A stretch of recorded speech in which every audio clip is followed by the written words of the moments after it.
You're listening to Ask the Expert with Andrew Johnston, brought to you in part by GC America. Stay tuned after the episode for a special offer. Hello and welcome everyone into this episode of Fast Facts, Ask the Expert.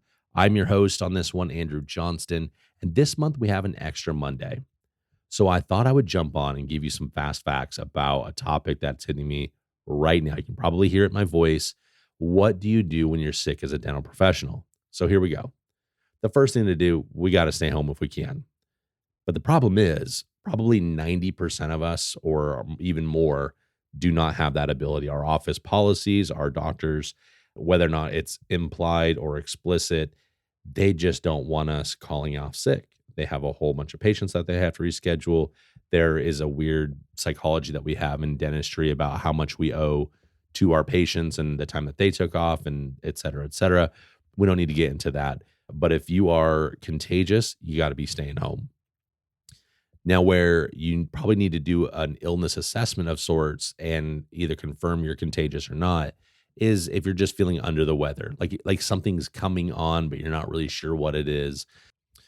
Only you can judge that one. So if there's a potential for harming others, you got to do your best to stay home. Whenever I've been sick, the sage advice that's always been given to me is to drink lots of water and to stay in bed. And as a kid, that drove me crazy. Part of it as a kid didn't bother me because that meant I could usually watch movies or watch TV. Price is Right was always on in the morning. So it was always fun to be able to stay home in one aspect. But let's analyze that a bit and see if that's really all that good for you. So staying in bed, your body needs the ability to shut down and perform its reparative function, right? It can't do this if you're awake, if you're scrolling on your phone, if you're playing games. And further, resting and sleeping are two completely different things. You need sleep. And in order to get the best sleep, if you're healthy now, I would say do your best to start searching out like sleep consultants and following the advice that they have.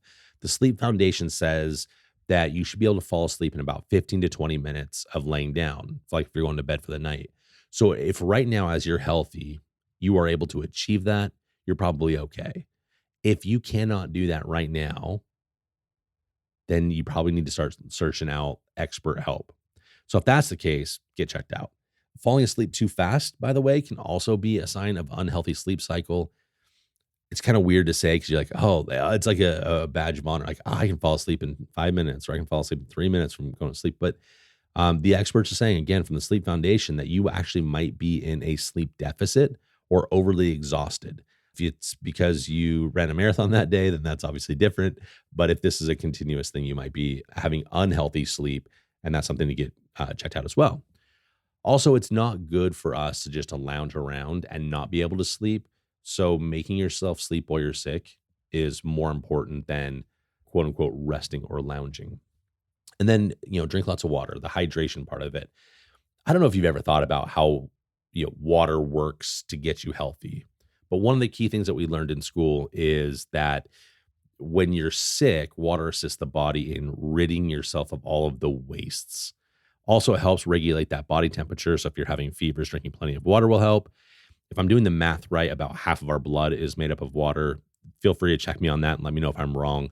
Andrew at tell2igens.com. But I think it was 55% of our blood is plasma and about 90% of plasma is water. So that's about half, I think.